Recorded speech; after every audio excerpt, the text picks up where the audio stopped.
In the spring of that fateful year, deep within the mist-shrouded hollows of McCreary County, Kentucky, a discovery was made that would forever stain the history of rural America. What began as a routine welfare check by county officials would unravel into one of the most disturbing cases of familial isolation ever documented in the United States. Deputy Sheriff Harold Combs had been working the mountain routes for over 15 years. He knew every winding dirt road, every collapsed barn, every forgotten cemetery that dotted these ancient hills, but nothing in his experience could have prepared him for what awaited him on the morning of April 17, 1962. The call had come from the postmaster in the small town of Whitley City. For 3 consecutive months, mail addressed to the Mercer property had been returned unclaimed. Packages of government surplus cheese and powdered milk sat rotting in the back room of the post office. Someone needed to check on the family. The Mercer homestead sat at the end of a nearly impassable trail, some 14 miles from the nearest paved road. As Deputy Combs navigated his patrol vehicle through the dense forest, the trees seemed to close in around him like the walls of a cathedral built by nature itself. Dogwood blossoms scattered across his windshield like confetti at a funeral. When he finally reached the clearing, what he saw defied explanation. The main house, a structure that had clearly once been substantial, now sagged like a wounded animal. Its roof had partially collapsed, and kudzu vines had begun their slow consumption of the eastern wall. But it was not the decay that stopped Deputy Combs in his tracks. Standing in a perfect row on the front porch were 7 figures. 7 men of varying heights but eerily similar features. They stood motionless, watching the approaching vehicle with expressions that seemed somehow both curious and vacant. Deputy Combs would later describe to the county coroner that the men's faces appeared to share the same template, as if God himself had grown tired and simply copied his work 7 times over. Their eyes, a pale and watery blue, sat too close together above noses that curved dramatically to the left. Their foreheads protruded prominently and their lower jaws receded in a manner that gave each of them a perpetual expression of confusion. These were the Mercer brothers, and they had been living alone on this mountain for longer than anyone in the county could remember. The eldest among them stepped forward. He appeared to be somewhere between 50 and 70 years old. It was impossible to determine his true age. His spine curved sharply, forcing him to look up at the deputy from an awkward angle. When he spoke, his words came slowly, as if each syllable required tremendous effort to form. "You come about, Mama?" he asked. Deputy Combs felt a chill run through him despite the warm April morning. "Where is your mother, sir?" The man, who would later be identified as Ezekiel Mercer, pointed toward a small structure behind the main house. It appeared to be an old smokehouse, its wooden planks blackened by decades of use. What Deputy Combs found inside that smokehouse would haunt his dreams for the remainder of his life. The body of Hester Mercer, matriarch of the family, sat propped in a wooden chair. She had been deceased for approximately 4 months. Her sons had been bringing her meals every day, speaking to her, asking her permission before making any decisions. They did not understand that she was gone. The investigation that followed would reveal a family history so tangled, so deliberately hidden from the outside world, that even experienced social workers struggled to piece together the truth. But what emerged from months of interviews, court records, and medical examinations painted a picture of generational tragedy that stretched back nearly a century. The Mercer family had first settled in these Kentucky mountains in 1871. Josiah Mercer, a veteran of the Confederate Army, had brought his wife and 3 children to this remote location specifically to escape what he called the corrupting influence of the outside world.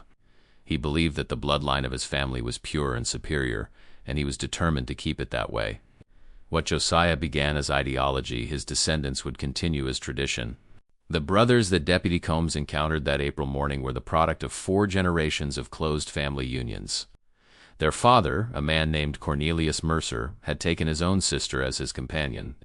Their mother, Hester, was both their aunt and their mother, the daughter of Cornelius's parents through a different pairing within the same family. The genetic consequences of such prolonged isolation were written across the bodies of these 7 men. Medical examinations conducted at the Eastern Kentucky State Hospital revealed a catalog of conditions that stunned the physicians. Several of the brothers suffered from severe intellectual impairment. 2 were completely deaf. One had been born with his internal organs positioned in reverse, a condition so rare that the examining doctor had only read about it in medical textbooks.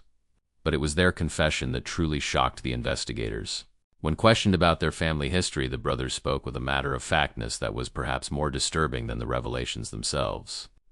They did not understand that what their family had practiced for generations was considered wrong by the outside world. To them, it was simply how things had always been done. Ezekiel, the eldest and most articulate of the brothers, explained that their father had taught them that outsiders carried diseases of both body and spirit. Marriage to anyone beyond the family was forbidden. The bloodline must remain pure. The confession continued for 3 days. The brothers described births and deaths that had never been recorded. They spoke of siblings who had not survived infancy, far more than those who had lived. They recalled a sister, the only female child born to their parents who had survived past childhood, who had been sent away to a distant relative when she began to question the family's practices. No one believed them, not fully. The authorities assumed the brothers were confused, that their intellectual limitations had caused them to misunderstand or misremember their own history. How could such a thing have happened in 20th century America? How could an entire family have lived in such complete isolation that they had developed their own understanding of morality, their own rules for existence? But the evidence was undeniable. The physical examinations, the family Bible with its disturbing record of unions, the photographs discovered in the house showing generations of faces that looked increasingly similar, all of it pointed to a truth that the community would have preferred to ignore. The Mercer brothers were eventually placed under the guardianship of the state. They were moved to a care facility in Lexington, where they would live out the remainder of their days. None of them ever truly adjusted to life outside the mountain hollow where they had spent their entire existence. Ezekiel Mercer passed away in 1974. Before his death, he asked repeatedly to be returned to the family property. He wanted to be buried next to his mother. His request was denied. The Mercer homestead was eventually demolished by the county in 1968, deemed a health hazard. The land was absorbed into the Daniel Boone National Forest. Today, nothing remains to mark the spot where 4 generations of a family lived and died in self-imposed exile from the world.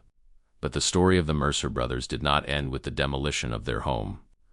The questions their case raised would continue to echo through the halls of medical institutions and social welfare offices for decades to come. How many other families might be living in similar isolation throughout the vast wilderness of Appalachia? What responsibility did society bear for those who had been forgotten in the remote corners of the nation? And perhaps most disturbingly, what had truly happened to all those children who had not survived? Check now if you are subscribed to this channel. This story is just beginning, and the secrets of the Mercer family run deeper than anyone imagined. Subscribe now so you do not miss what happens next, because the truth is far more disturbing than the discovery. To understand how the Mercer family descended into such profound isolation, one must travel back nearly a century before Deputy Combs made his fateful discovery. The roots of this tragedy were planted in the aftermath of the Civil War, watered by paranoia, and cultivated through generations of willful separation from the changing world. Josiah Mercer returned from the war in 1865, a broken man. He had witnessed the destruction of everything he believed in, the old social order, the way of life he had known since childhood.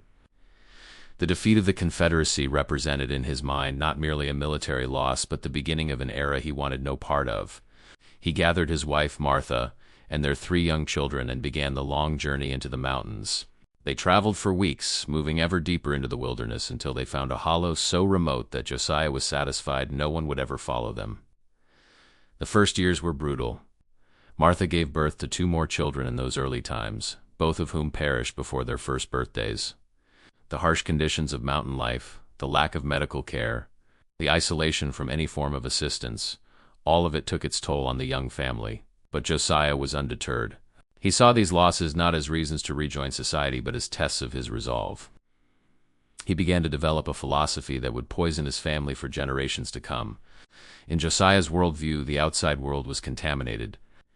The people beyond the mountains carried within them moral weakness and physical degeneracy. Only by keeping the family bloodline pure could they hope to survive the coming tribulations that Josiah believed were imminent. This philosophy took its most disturbing form in 1879, when Josiah arranged for his eldest son Abraham to take his own sister Ruth as his companion. Martha, horrified by the proposal, attempted to flee with Ruth during the night. They made it less than 3 miles before Josiah caught them. What happened that night was never spoken of directly, but Martha never attempted to leave again. She died 2 years later, officially of pneumonia, though some of Josiah's own journals suggested darker truth. Abraham and Ruth produced 8 children over the next 15 years. Of these, only 3 survived to adulthood. The others succumbed to various conditions, some immediately recognizable as the consequences of their parents' close relation, others mysterious ailments that the family attributed to curses or bad luck. Josiah lived long enough to see his twisted vision take root. He died in 1901 at the age of 73, having never once left the hollow after his initial arrival. His final words, recorded by Abraham in the family Bible, were simple: keep the blood pure. Abraham took his father's words as sacred commandment. He raised his surviving children, 2 sons and a daughter, with the absolute conviction that marriage to outsiders was the gravest sin imaginable. When his daughter showed interest in a young man who had wandered into the hollow while hunting, Abraham drove the stranger away at gunpoint. The daughter, whose name was Patience, was then paired with her older brother Cornelius. She was 16 years old. Cornelius was 22. This union produced the generation that would eventually include Hester, the woman whose body Deputy Combs would find in that smokehouse some 60 years later. The pattern continued with sickening regularity. Each generation became more isolated, more convinced of their own superiority, and more physically marked by the consequences of their practices. The family developed their own dialect, a mixture of archaic English and invented words that outsiders could barely understand. They created their own calendar, their own holidays, their own rituals for birth and death. By the time Cornelius took Hester as his companion in 1908, the family had been living in complete isolation for nearly 40 years. No Mercer had attended school, no Mercer had seen a doctor, no Mercer had voted, paid taxes, or acknowledged in any way the existence of a government beyond their mountain stronghold. Cornelius and Hester would produce 11 children over the next 23 years. 7 sons survived. The fates of the other 4 were recorded in the family Bible only as brief notations: return to God. These 7 sons were the men that Deputy Combs encountered on that April morning in 1962. The world beyond the Mercer Hollow had changed beyond recognition during those decades. 2 world wars had been fought and won. The Great Depression had come and gone. Electricity, automobiles, and telephones had transformed American life. Men had begun to dream of traveling to the moon. But none of this touched the Mercers. They continued to farm their small plot of land, to hunt the surrounding forests, to live according to the rules established by Josiah nearly a century earlier. They had no electricity, no running water, no connection to the outside world except for the occasional government welfare package that appeared at the end of their road. Cornelius died in 1944, leaving Hester as the sole authority over her 7 sons. By this time, the eldest, Ezekiel, was already 30 years old. The youngest, a man named Solomon, was 15. Hester ruled her sons with absolute authority. She determined when they ate, when they slept, when they worked the fields, and when they prayed. She read to them from the family Bible each evening, emphasizing the passages that Josiah had underlined generations earlier, passages about the importance of keeping separate from the world, about the dangers of mixing with outsiders. The brothers never questioned her. They had no framework for questioning. They had never met anyone who thought differently, never encountered any alternative way of living. To them, their mother's word was law, and the laws of the Mercer family were the only laws that existed. When Hester began to decline in the fall of 1961, the brothers did not know what to do. They had never witnessed death before, or rather, they had witnessed it so many times in their childhood that they had been taught to view it as a simple transition, a returning to God that required no intervention from the living. They continued to care for her as she weakened, bringing her food she could no longer eat, speaking to her as her responses grew fewer and softer. When she finally passed in December of 1961, they simply continued their routine. They did not understand that she was gone because no one had ever taught them what death truly meant. For 4 months, the Mercer brothers lived alongside their mother's body, maintaining the fiction of her continued existence. They asked her permission before making decisions. They reported to her on the progress of the spring planting. They wished her good night before retiring to their beds. It was only when Deputy Combs arrived that the spell was finally broken. The medical professionals who examined the brothers in the weeks following their discovery were faced with a profound ethical dilemma. These men were clearly the victims of circumstances beyond their control. They had been born into a system that had deformed both their bodies and their understanding of the world. They had never been given the chance to be anything other than what they were. And yet the practices of the Mercer family could not simply be ignored. The county prosecutor faced pressure from the state capitol to bring charges against someone. But whom could he charge? The architects of this tragedy, Josiah, Abraham, Cornelius, were long dead. Hester, the most recent authority figure, had also passed beyond the reach of earthly justice. In the end, no charges were filed. The brothers were declared wards of the state, too impaired to stand trial, too damaged to be held responsible for the circumstances of their birth, and they were taken from the only home they had ever known and placed in an institution where they would spend their remaining years surrounded by strangers speaking a language they barely understood. But the story of the Mercer family was not yet complete. In the months following the brothers' removal, investigators made additional discoveries that would deepen the tragedy even further. Hidden beneath the floorboards of the main house, they found a collection of journals. These were not the family Bible with its carefully maintained record of births and unions. These were personal writings spanning nearly 70 years, and they contained secrets that no one was prepared to discover. The journals discovered beneath the Mercer homestead filled 3 wooden crates. They were written in a cramped, difficult hand, the product of limited education and failing eyesight. Many pages had been damaged by moisture and time, but enough remained legible to reconstruct a narrative that was far more complex than investigators had initially believed. The earliest journals belonged to Martha, Josiah's wife, the woman who had tried to flee with her daughter Ruth in 1879.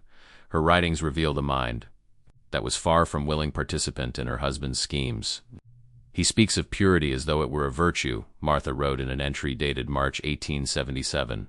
But I see only the narrowing of possibility, the closing of doors that should remain open. My children deserve a chance to know the world, not to be prisoners of their father's fears.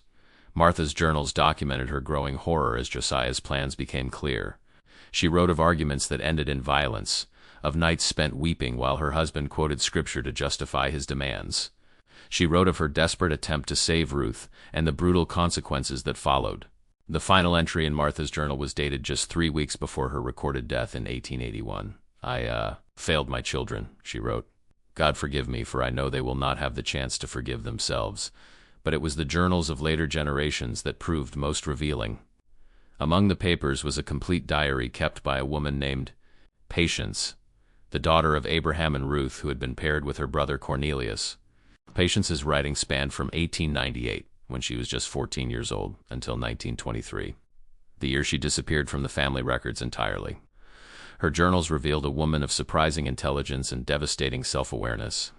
I know what we are, Patience wrote in 1905, 3 years before her union with Cornelius. I have seen the children who do not survive, the bodies buried in the night without ceremony or prayer. I know that we are diminishing with each generation, that the blood my grandfather prized is turning to poison. Patience documented her attempts to educate herself using the few books available in the household. She taught herself to read by studying the family Bible, then moved on to the handful of other texts that had somehow made their way into the hollow: an old farmer's almanac, a medical manual from the 1850s, a water-damaged copy of Shakespeare's collected works. It was the medical manual that opened her eyes to the truth of her family's condition. The book speaks of breeding too close within animal stocks, Patience wrote in 1911. It describes the weakening of offspring, the increased occurrence of deformity and early death. I read these words and see my own children described upon the page. By this time, Patience had already given birth to 4 children. 2 had survived, Hester and a son named Josiah, named for the patriarch. The other 2 had died within weeks of their births, their small bodies marked by conditions that Patience now recognized as the inevitable result of generations of closed unions. Patience's journals revealed that she had attempted to change the course of her family's history. In 1915, she secretly made contact with a traveling preacher who passed through the region. She gave him letters addressed to officials in the state capital, begging for intervention, describing the conditions in which she and her family lived. The letters were never delivered. The preacher, it seemed, had dismissed Patience as a madwoman. Her writings, found among her journals, were returned to her unopened months later.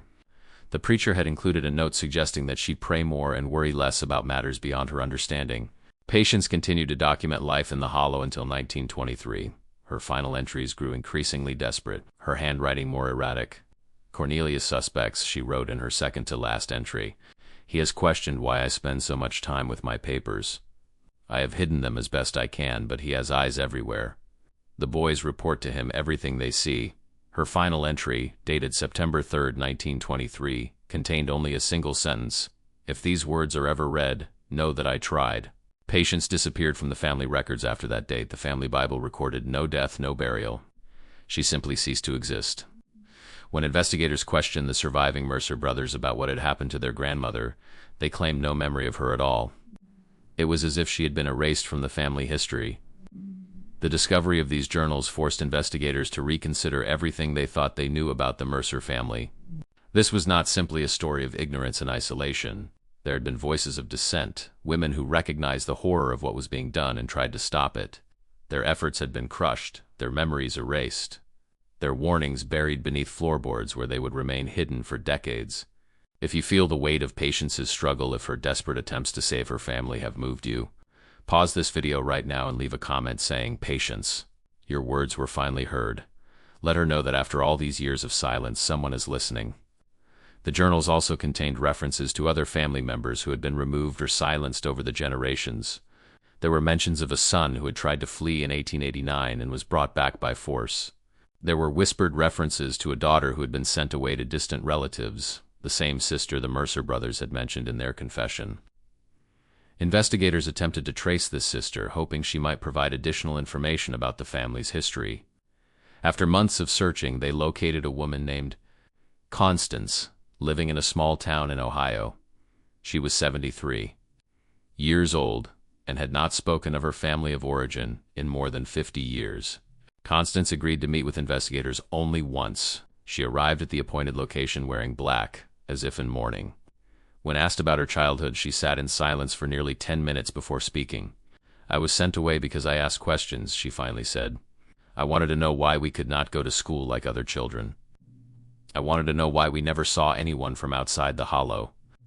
I wanted to know why so many babies were buried in the garden behind the house." Constance had been 12 years old when she was placed on a wagon and driven to a train station 50 miles away. She was given a letter of introduction to distant relatives in Ohio and told never to return. "Mother Hester," she cried when I left, Constance remembered. But Father would not allow her to speak against the decision. "I was contaminated," he said. "I had let the outside world into my thoughts, and I could not be trusted." Constance had built a new life in Ohio. She had married, had children of her own, children who knew nothing of their mother's origins. She had never told them about the hollow, about her brothers, about the twisted family tree that had produced her. "I tried to forget," she said. "For 50 years I tried to pretend that I had no past, that I had simply appeared in Ohio fully formed. But you never truly escape where you come from. The hollow is still there, in my dreams, in the way I flinch when someone asks about my family." When told about the discovery of her brothers, about the death of her mother, about the journals that had been found, Constance wept. But she declined to visit her brothers in the institution. She could not face them, she said.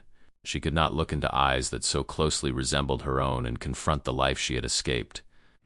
"Tell them I am sorry," she said as the interview concluded. "Tell them that I thought about them every day. But also tell them that I am grateful, grateful that I was sent away, grateful that I was given the chance to live a different life." Constance died in 1971, 8 years after her meeting with investigators. In her will, she left instructions that any references to her birth family be removed from her personal papers. She wanted her children and grandchildren to remember her only as she had presented herself, a woman from Ohio with no remarkable origins, no terrible secrets. But secrets, as the Mercer family had learned, have a way of surviving those who try to bury them. In the years following the Mercer brothers' institutionalization, their case attracted the attention of researchers from several prominent universities. The opportunity to study the effects of prolonged familial isolation on human genetics was rare, and the Mercer family represented an almost unprecedented case study. Dr.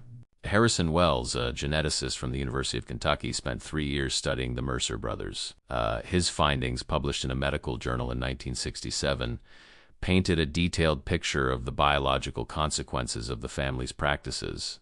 The Mercer subjects display a remarkable concentration of recessive genetic traits, Dr. Wells wrote.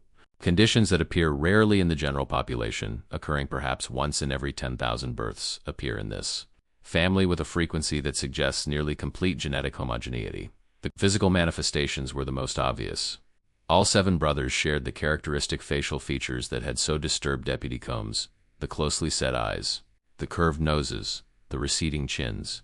These were the visible signs of a condition that scientists would later call pedigree collapse, where the family tree had folded in on itself so many times that the brothers were, genetically speaking, more similar to twins than to ordinary siblings. But the internal effects were even more pronounced. Medical imaging. a technology that was just beginning to be widely used in the early 1960s, revealed a host of abnormalities. 2 of the brothers had significantly underdeveloped kidneys. 3 showed evidence of heart defects that had somehow not proven fatal. 1 brother's brain scan revealed structures that the radiologist described as unlike anything he had seen in 20 years of practice. The brothers' intellectual capacities varied widely but were uniformly below normal ranges. Ezekiel, the eldest and most functional, tested at a level roughly equivalent to a 12-year-old child. Solomon, the youngest, could not perform basic tasks without assistance and appeared unable to form new memories. Dr. Wells was careful to note that these conditions were not the result of any single genetic defect, but rather the accumulation of many small problems over generations. Each pairing within the family had concentrated whatever harmful recessive genes the original founders had carried. By the time the 7 brothers were born, there was nowhere left for the genetics to hide. What we observe in the Mercer family is the natural consequence of violating the genetic wisdom that most human societies have independently developed, Dr. Wells wrote. The taboos against close familial unions exist not merely as cultural conventions but as hard-won protections against biological catastrophe. The study also examined what records could be reconstructed of the family's reproductive history, using the family Bible the journals discovered beneath the house, and testimony from the brothers themselves. Researchers estimated that the Mercer family had experienced an infant mortality rate of approximately 60% over 4 generations. This figure was staggering. In the general American population of the same period, infant mortality had ranged from roughly 10 to 15%, and had been declining steadily as medical care improved. The Mercer family's rate had remained constant or perhaps even increased as the genetic damage accumulated. The study attracted significant attention in medical and scientific circles, but it also raised profound ethical questions. Some researchers argued that the Mercer family had effectively become a laboratory for studying the effects of inbreeding on human populations, an experiment that would have been profoundly unethical to conduct deliberately but had occurred naturally over nearly a century. Others questioned whether the scientific community should derive any benefit from what was essentially a human tragedy. These critics argued that publishing papers about the Mercer family risked turning them into curiosities, objects of study rather than victims deserving of compassion. Dr. Wells addressed these concerns in his published work. The Mercer family did not choose their circumstances, he wrote. They were born into a system that had been established generations before their birth, and that they lacked the knowledge or ability to escape. We study them not to exploit their suffering, but to ensure that such suffering is never repeated. The scientific examination of the Mercer brothers continued until the death of the last surviving brother in 1981. Over nearly 2 decades, researchers documented the progression of their various conditions, the further deterioration of their physical and mental capacities, and ultimately their deaths from complications related to their genetic heritage. Solomon was the first to die in 1969 from kidney failure at the age of 40. He had never adjusted to institutional life and spent most of his final years in a near catatonic state, unresponsive to the world around him. The others followed at irregular intervals, one in 1971, 2 in 1974, another in 1977. Ezekiel, the eldest, hung on until 1978. Defying medical expectations that he would not survive his 60th birthday, he died of heart failure, the same condition that had claimed several of his ancestors according to the family records. The last surviving brother, a man named Isaiah, who had rarely been mentioned in any of the investigations, died in 1981 at the age of 58. He had spent his final years in complete silence, refusing to speak to doctors, nurses, or fellow patients. He communicated only through gestures and expressions, having apparently decided that the world beyond the hollow was not worth the effort of words. When Isaiah died, the direct Mercer line came to an end. There were no children, no descendants, no one to carry on the family name. The experiment that Josiah Mercer had begun in 1871 had finally reached its conclusion, not with the purified bloodline he had envisioned, but with extinction. The Mercer property, which had been absorbed into national forest land after the demolition of the family home, gradually returned to wilderness. The few remaining signs of human habitation, foundation stones, fragments of farm equipment. The family cemetery with its dozen unmarked graves were slowly consumed by the forest. Today, only those who know exactly where to look can find any trace of the Mercer Hollow. The coordinates are not listed in any official record. The Forest Service does not acknowledge the site's existence. It has become a forgotten place, a wound in the landscape that nature has worked for decades to heal. but the memories persist.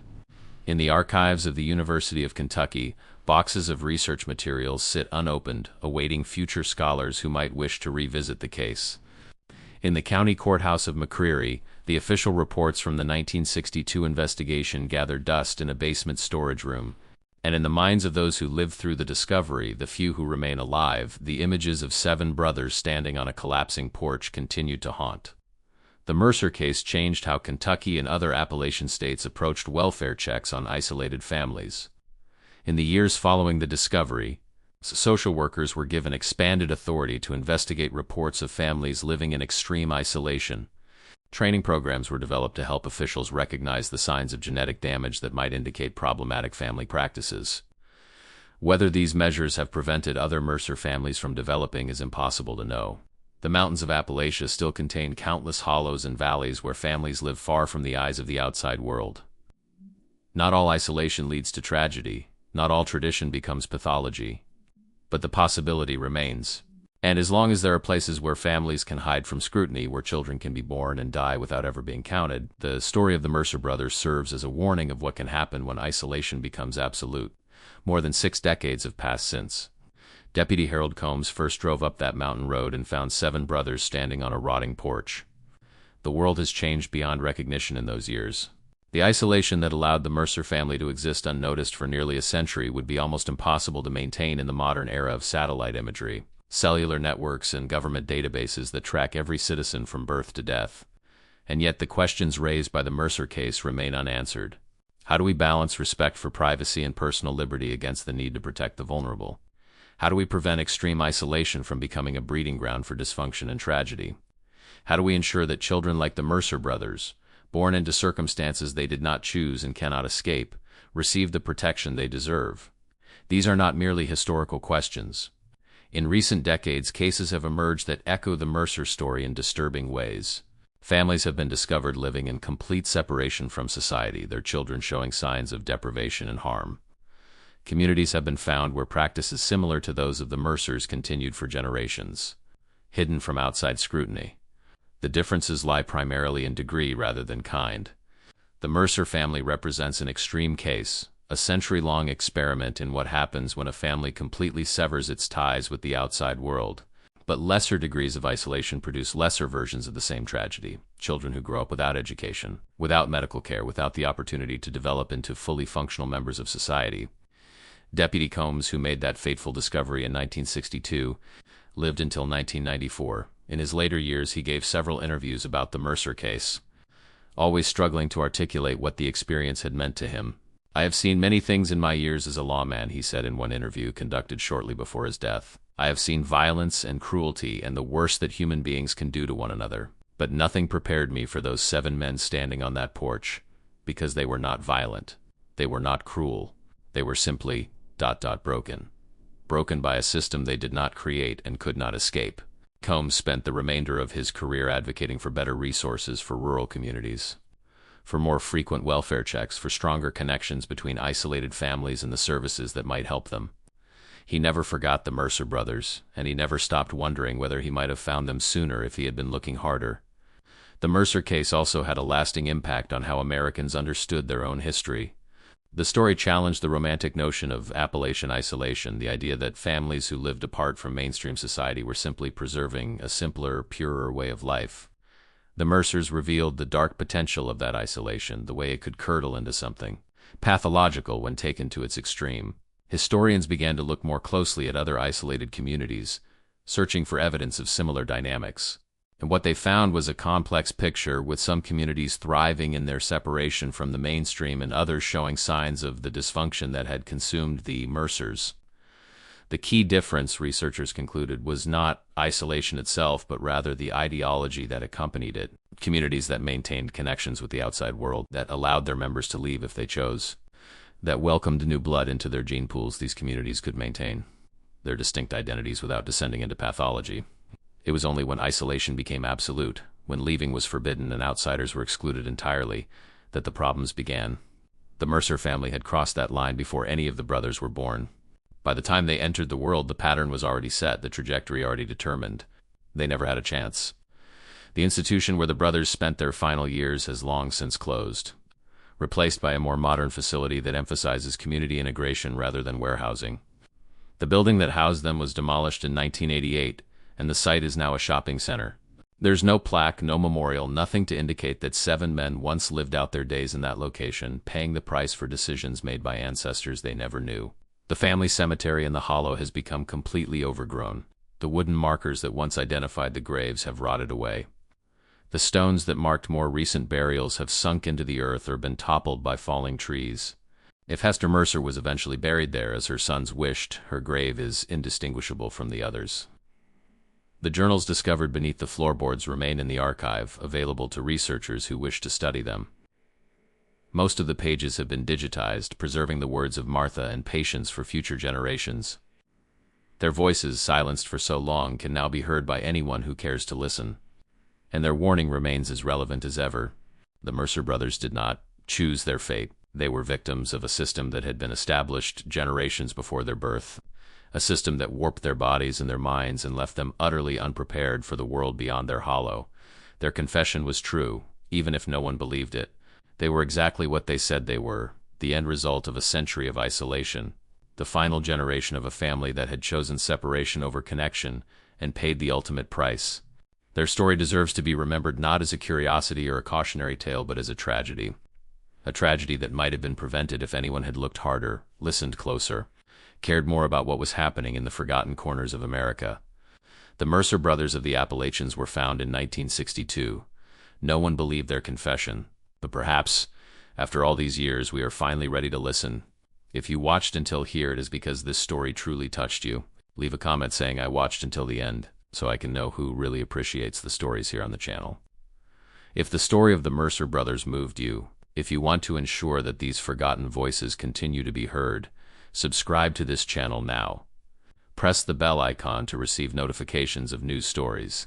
Leave a like on this video if you believe that stories like this deserve to be told. Your like helps more people discover these hidden chapters of history.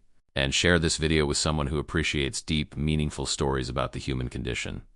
Together we can ensure that the lessons of the past are never forgotten. The mountains of Appalachia still hold many secrets, and I will continue searching for them, bringing them to light, so that the voices of the forgotten can finally be heard. Until the next story.